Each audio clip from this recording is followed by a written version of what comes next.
Guys, आप सबका हमारे चैनल वन विजन साइंस में स्वागत है। आज के वीडियो में हम फॉर्मल चार्ज निकालना सीखेंगे, है ना। तो कि फॉर्मल किसी भी मॉलिक्यूल में उसके एटम्स का फॉर्मल चार्ज कैसे निकालते हैं। तो हम शुरू करते हैं। पहले तो फॉर्मल चार्ज या औपचारिक आवेश कहते किसे हैं ये समझ लेते हैं हम।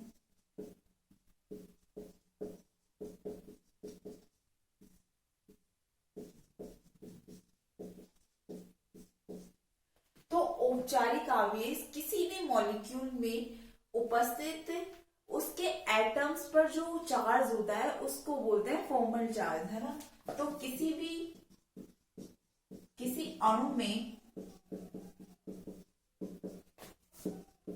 उसके प्रत्येक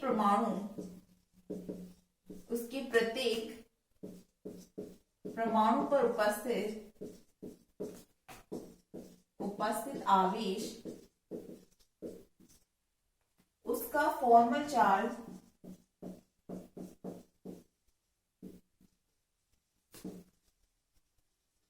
कहलाता है। कोई भी मॉलिक्यूल ले लो, उसके हर एटम पर जो चार्ज रहता है उसको हम क्या बोलते हैं, फॉर्मल चार्ज बोलते हैं। जैसे आप एग्जांपल लो N2, ये N2 क्या है, मॉलिक्यूल है। N2 मॉलिक्यूल में दो नाइट्रोजन है, दो नाइट्रोजन, तो ये नाइट्रोजन क्या है, एटम है। N2 कंप्लीट क्या है, मॉलिक्यूल है और एक नाइट्रोजन क्या है, एटम है। दूसरा नाइट्रोजन भी अलग अलग देखें तो एटम है। इस वाली नाइट्रोजन पर कितना चार्ज उपस्थित है और दूसरे वाले नाइट्रोजन पर कितना चार्ज प्रेजेंट है, ये हम देखते हैं। और हर एटम का जो भी चार्ज होता है उसको हम उसका फॉर्मल चार्ज के नाम से जानते हैं, है ना। तो कोई भी एटम या आयन जिनके फॉर्मल चार्ज हमें निकालना है, तो या तो एटम हो सकता है या फिर आयन हो सकता है। तो अगर वो न्यूट्रल एटम है या न्यूट्रल आयन्स है तो उनका फॉर्मल चार्ज हमेशा 0 होता है ना। तो इसका फर्स्ट ये है कि कोई भी एटम या न्यूट्रल एटम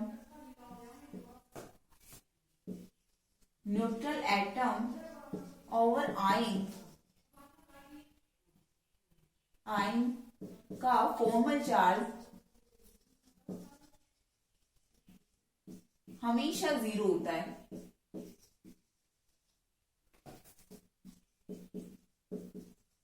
जैसे अगर हम बात करें, एग्जाम्पल ले लो नाइट्रोजन। तो नाइट्रोजन की अगर फॉर्मल चार्ज की बात करूं, Hc फॉर्मल चार्ज की, तो इस पर उपस्थित फॉर्मल चार्ज कितना आएगा, 0 आएगा। अगर मैं Cl2 मॉलिक्यूल की बात करूं तो इस पर भी फॉर्मल चार्ज क्या होगा, हमेशा 0 होगा। जैसे N2, H2 ले लो, इस पे भी फॉर्मल चार्ज हमेशा 0 होगा। जैसे N है, तो N यहाँ क्या है, एटम है और इस पर कोई चार्ज नहीं है, तो इसका फॉर्मल चार्ज अभी कितना है, 0 है। तो अगर कोई आयन है जिस पर किसी तरीके का चार्ज नहीं है और वो न्यूट्रल है, तो उसका भी फॉर्मल चार्ज क्या होगा, हमेशा 0 होगा। जैसे ऑक्सीजन एटम है, इसका फॉर्मल चार्ज अगर मैं देखूंगी तो क्या होगा, 0 होगा, क्योंकि ये एक न्यूट्रल एटम है। इस पर कोई तरीके का चार्ज उपस्थित नहीं है। तो इस तरीके के एटम, न्यूट्रल एटम और न्यूट्रल मॉलिक्यूल्स पर जो भी चार्ज आएगा उसका फॉर्मल चार्ज क्या होगा, 0 होगा, क्योंकि वो न्यूट्रल है। तो फॉर्मल चार्ज उन पर क्या होता है, हमेशा 0 होता है। जैसे कुछ और हम देखते हैं कि किसी भी मॉलिक्यूल या एटम का हम फॉर्मल चार्ज किस तरीके से निकाल सकते हैं। तो फॉर्मल चार्ज निकालने के लिए एक फॉर्मूला है कि हम किसी भी एटम का फॉर्मल चार्ज निकालेंगे तो वो कौन सा फॉर्मूला यूज करके उसका फॉर्मल चार्ज निकालते हैं। जैसे मैं फॉर्मूला दिखाती हूँ। फॉर्मल चार्ज निकालने का फॉर्मूला हम देखते हैं। हम फॉर्मल चार्ज निकालेंगे किसी भी एक एटम का निकालते हैं मॉलिक्यूल में से, तो उसका फॉर्मल चार्ज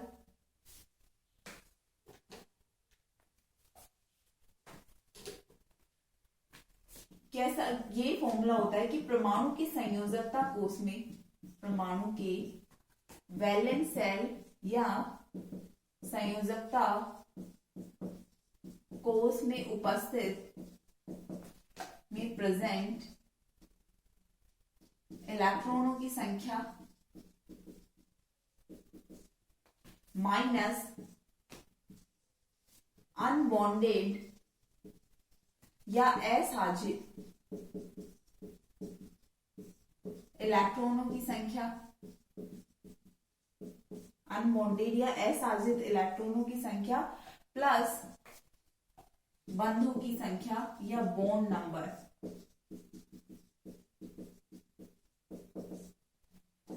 तो हमें किसी भी एटम का अगर फॉर्मल चार्ज निकालना हो तो उसके वैलेंस सेल में जितने इलेक्ट्रॉनों की संख्या है उनमें से अनबॉन्डेड इलेक्ट्रॉनों की संख्या और बंधों की संख्या का टोटल करके उसको क्या कर देंगे, सब्सट्रैक्ट कर देंगे उसके वैलेंस सेल के इलेक्ट्रॉन से, और जो चार्ज हमें मिलेगा वो प्लस में हो या माइनस में हो वो क्या कहलाएगा, फॉर्मल चार्ज कहलाएगा। जैसे हम निकालना सीखते हैं, सबसे पहले एग्जांपल लेते हैं CH2 डबल बॉन्ड CH2।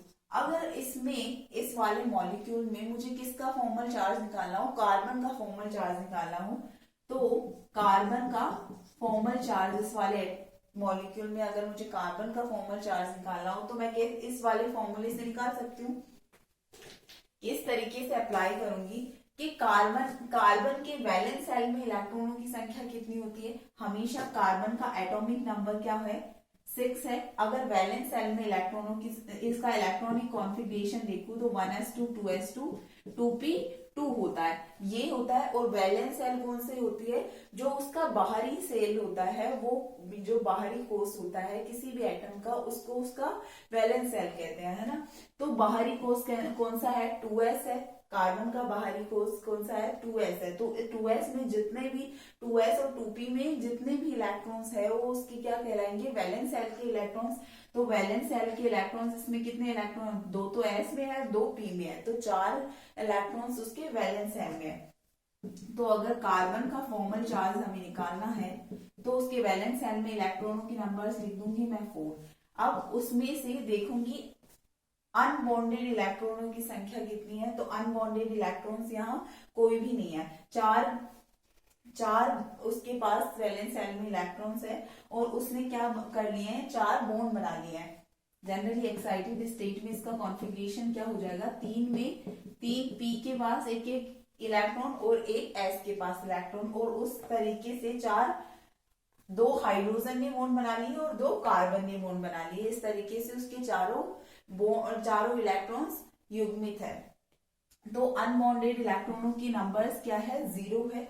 अब बॉन्ड नंबर्स देखने हैं हमें, तो बंधों की संख्या कितनी है, 2 तो हाइड्रोजन के साथ बना रखे हैं इसने और 2 कार्बन के साथ डबल बॉन्ड बना रखे हैं। तो इस तरीके से बंधों की टोटल नंबर्स कितने हुए, 4 बंध हो गए।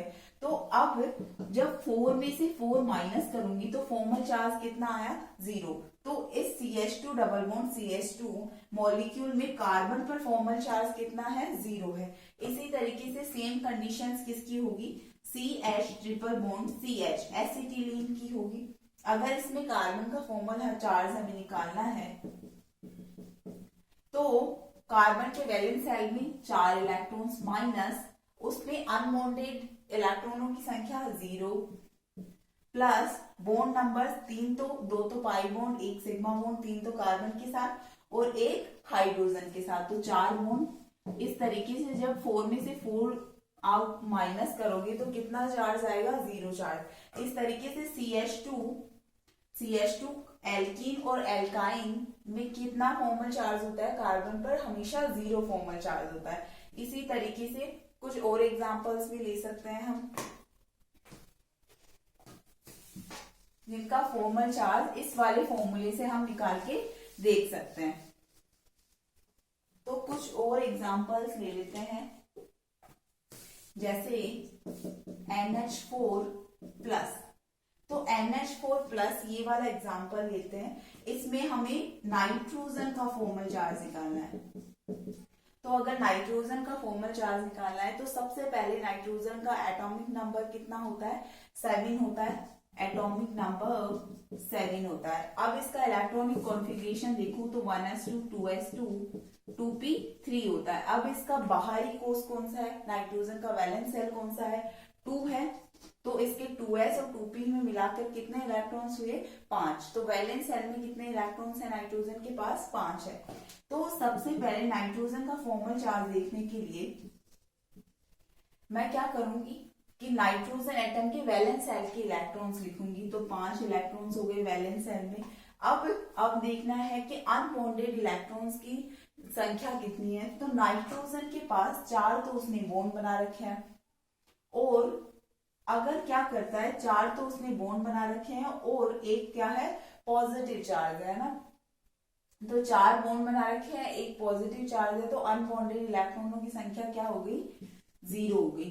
प्लस बंधों की संख्या देखी जाए तो बंधों की संख्या क्या हो गई इसकी, 4, क्योंकि उसने क्या कर रखे हैं, 4 हाइड्रोजन के साथ बॉन्ड बना रखे हैं।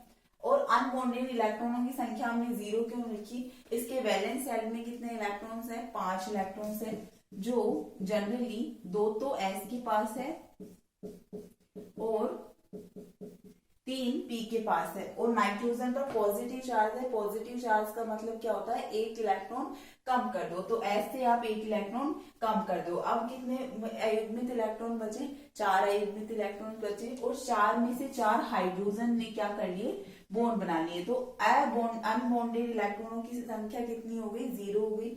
उसके बाद बंधों की संख्या अगर निकालनी हो तो इसमें 4 हाइड्रोजन ने क्या बना रखे हैं, इससे 4 बॉन्ड बना रखे हैं, तो ये हो गई 4। अब क्या करूं, इस वैलेंस शेल के इलेक्ट्रॉन्स में से इन दोनों के टोटल को क्या कर दो, सबट्रैक्ट कर दो। तो 5 में से अब 4 को माइनस करोगे तो कितना चार्ज आएगा, +1 चार्ज आएगा। तो नाइट्रोजन पर अभी कितना चार्ज है, +1 चार्ज है। तो नाइट्रोजन का फॉर्मल चार्ज कितना हुआ, +1 होगा। इस तरीके से हम किसी भी मॉलिक्यूल में हर एटम का फॉर्मल चार्ज निकाल सकते हैं। कि अगर मुझे इस ही एटम में हाइड्रोजन का फॉर्मल चार्ज निकालना होता, हाइड्रोजन का फॉर्मल चार्ज, तो वैलेंस शेल में हाइड्रोजन के कितने इलेक्ट्रॉन होते हैं, एक ही इलेक्ट्रॉन होता है, 1 लिख दिया। फिर अनबॉन्डेड इलेक्ट्रॉनों की नंबर क्या होगी, 4 हाइड्रोजन है लेकिन 4 क्या है, अलग अलग बॉन्ड है, तो एक हाइड्रोजन का ही निकालते हैं हम फर्स्ट। तो उसके वैलेंस शेल में इलेक्ट्रॉन की संख्या 1। फिर उसके बाद अनबॉन्डेड इलेक्ट्रॉनों की संख्या 0। फिर उसके बाद बंधुओं की संख्या, नाइट्रोजन के साथ एक हाइड्रोजन ने एक बॉन्ड बना रखा है, तो 1। तो 1 में से जब 1 माइनस करोगे तो क्या आएगा, 0 फॉर्मल चार्ज। तो नाइट्रोजन अमोनियम प्लस के नाइट्रोजन पर कोई तरीके का चार्ज नहीं है, लेकिन अमोनियम प्लस के हाइड्रोजन पर कोई तरीके का चार्ज नहीं है, लेकिन उसके नाइट्रोजन पर क्या है, +1 चार्ज है। तो इस तरीके से हम किसी भी मॉलिक्यूल में हर एटम का फॉर्मल चार्ज निकाल सकते हैं। अब एक और एग्जांपल लेते हैं, SO4 2- और उसमें निकाल के देखते हैं सल्फर और ऑक्सीजन दोनों का फॉर्मल चार्ज अलग अलग।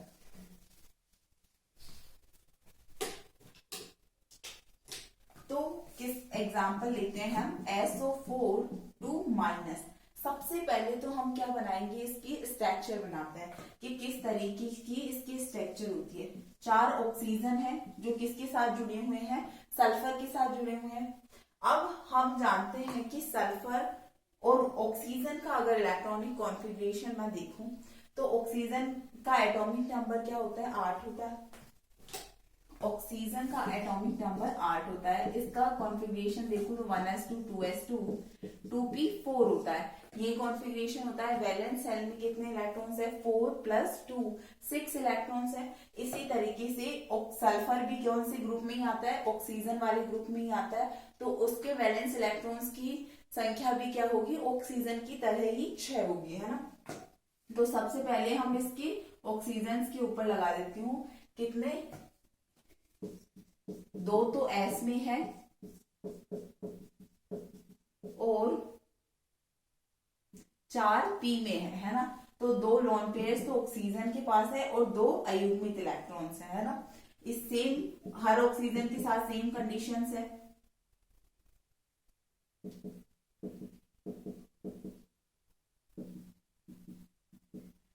अब सल्फर के साथ भी सेम कंडीशंस है, दो तो अयुग्मित इलेक्ट्रॉन्स है और दो लोन पेयर्स है। तो और इसके साथ ही क्या होगा,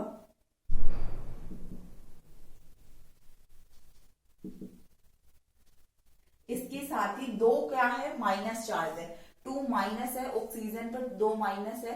तो होगा क्या जनरली कि एक एक जो सल्फर के पास दो दो लॉन पेयर्स थे, वो तो दो ऑक्सीजन को कोऑर्डिनेशन बॉन्ड या उपसहसंयोजक बंध द्वारा दे देगा। एक लॉन पेयर एक ऑक्सीजन को दे देगा, दूसरा लॉन पेयर दूसरे ऑक्सीजन को दे देगा। अब सल्फर के पास क्या बचे, दो अनपेयर्ड इलेक्ट्रॉन्स बचे। वो क्या करता है, जब ये दो माइनस है ना, 2 माइनस, वो एक ऑक्सीजन के पास एक इलेक्ट्रॉन है, दूसरे ऑक्सीजन के पास दूसरा इलेक्ट्रॉन है, मतलब एक ऑक्सीजन के पास माइनस है, दूसरे ऑक्सीजन के पास माइनस है।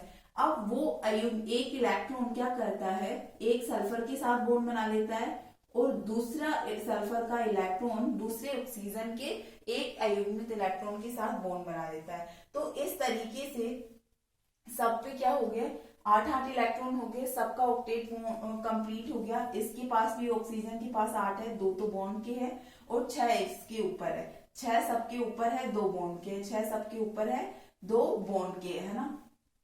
तो हमें चार्ज लगाना है जनरली। यहाँ पे हमने एक एक इलेक्ट्रॉन कौन सा ऐड किया है, ये 2 माइनस वाला ऐड किया है। तो पहले हम किसका निकालते हैं, मैं ऑक्सीजन का फॉर्मल चार्ज निकाल के देखती हूँ। तो ऑक्सीजन, इस वाले ऑक्सीजन ए, एक तो ये वाला ए तरीका है, एक दूसरे वाला बी तरीके का ऑक्सीजन है। तो बी वाले में क्या है, सल्फर ने क्या बना रखा है, उपसहसंयोजक या कोऑर्डिनेशन बॉन्ड बना रखा है। ए वाले में हमने उसने कोवलेंट बॉन्ड बना रखा है। तो ए वाले ऑक्सीजन का फॉर्मल चार्ज निकालना है। तो किस तरीके से निकालूंगी, ऑक्सीजन के वैलेंस शेल में इलेक्ट्रॉनों की संख्या कितनी होती है, 6 होती है, माइनस उसके अनबॉन्डेड इलेक्ट्रॉनों की संख्या। अब ए वाले का निकालना है तो 2 2 4 और 2 6 इलेक्ट्रॉन्स क्या है, अनबॉन्डेड है, बिना बॉन्ड बनाए हुए हैं। तो 6 प्लस बंधों की संख्या, उसने कितने बंध बना रखे हैं, एक बंध बना रखा है। तो इस तरीके से कितने हुए, 6 माइनस 7 इक्वल्स टू -1। तो इस पे क्या चार्ज आएगा, -1, और इस पे भी सेम इसी तरीके का है, तो इस पे भी -1 चार्ज आएगा। अब क्या है कि एक तो उपसहसंयोजक बंध बना रखा है, तो अगर आप इस पे निकालते हो तो इस पे भी सेम वही वाली बात होगी कि इसके जैसे सेम, अगर बी वाले ऑक्सीजन का निकालती हूँ तो बी वाले ऑक्सीजन पे भी सेम बात होगी, 6 उसके वैलेंस शेल के इलेक्ट्रॉन्स माइनस 6 उसके अनबॉन्डेड इलेक्ट्रॉन्स है और एक उसने कोऑर्डिनेशन बॉन्ड बना रखा है और -1 चार्ज आएगा। तो इसका मतलब क्या है कि ये सारे ऑक्सीजन हैं वो सेम तरीके के हैं। ये माइनस चार्ज इस वाले ऑक्सीजन पे भी आ सकता है, इस वाले ऑक्सीजन पे भी आ सकता है। तो इसका मतलब ये है कि ये माइनस चार्ज जो -2 है, जिस दो ऑक्सीजन पर माइनस है, वो किसी दो ऑक्सीजन पे भी आ सकता है, कोई से भी दो ऑक्सीजन ले लो उनमें आ सकता है। अगर मुझे सल्फर का फॉर्मल चार्ज निकालना हो तो किस तरीके से निकालूंगी, सल्फर के वैलेंस शेल में इलेक्ट्रॉनों की संख्या 6 होती है, उसके अनबॉन्डेड इलेक्ट्रॉनों की संख्या 0, क्योंकि उस सल्फर के तो 6 के 6 इलेक्ट्रॉन्स क्या कर रहे हैं, बॉन्ड बनाने में पार्टिसिपेट कर रहे हैं या बॉन्ड बनाने में यूज आ रहे हैं, प्लस बंधों की संख्या 1 2 3 4, बंधों की संख्या कितनी हो गई, 4 हो गई। तो 6 माइनस 4 करोगे तो +2। तो सल्फर में फॉर्मल चार्ज कितना है, +2 है, और ऑक्सीजन पर कितना फॉर्मल चार्ज है, एक ऑक्सीजन पर -1 फॉर्मल चार्ज है। इस तरीके से हम क्या निकालते हैं, किसी भी मॉलिक्यूल में एटम्स का फॉर्मल चार्ज निकालते हैं। तो thank you guys for watching, keep watching.